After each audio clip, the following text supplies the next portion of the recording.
Okay, rock on. Hey, my name is Hudson. I'm a qualified professional, and today I need y'all to lock in because I have something that I'm very passionate about. I would like to know how you feel about sharing a time zone. And I know that all of us currently in the room right now are sharing a time zone, but I mean a worldwide, united under all time zone, okay? Listen, time zones are confusing, and daylight savings time is stupid. And it's really hard to talk to your friends if they live somewhere else. If you have a friend in, say, Korea, that's a 13-hour time difference. How am I supposed to talk to them on the phone? It's ridiculous. So what I'm suggesting, it's a very easy change. It will hardly impact your day-to-day life at all. I would like you to try this. I would like you to use... Here's how it works. I explained this all to my mom in line when we were waiting to vote. But basically, we're going to use 24 hours military time. It's already set up for us. The regular time is going to start in Africa, like Central, where all the humans are supposed to be coming from. And so basically, 5 o'clock will look like 5 o'clock in Africa, but then everywhere else, 5 o'clock will be different. You know what I mean?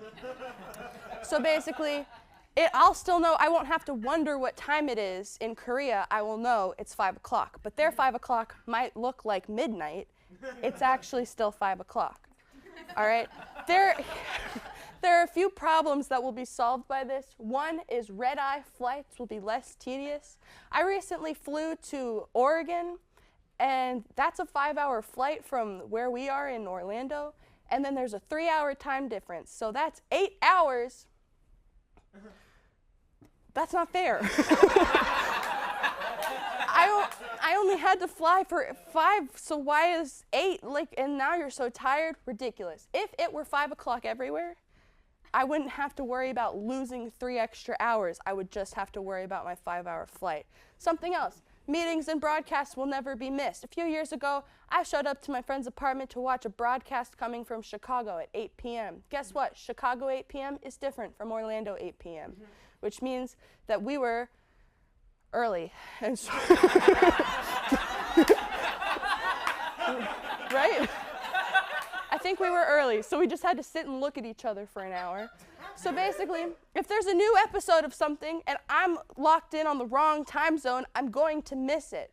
So that's why it's important for us to all have the same time zone so that we can all know, oh, this new episode of whatever is happening at 8 p.m. I don't have to do any math to figure out what time it is where I am. It's just going to be 8 p.m. Okay? There are some people that will argue that this is just a more convoluted version of time zones. Don't listen to these people because they weren't listening when I was explaining it just a minute ago. They don't know what I'm talking about because it's really not that hard. If they were listening, they would have understood it. Basically, just if you have to take anything away from my short, quick, sweet presentation, my 5 o'clock might be nighttime and yours might be sunrise, but at least we all know that it's 5 o'clock somewhere. Thank you. Are there any questions, clarifying questions? Good, y'all listen. That's awesome. That's all I have to say on the topic.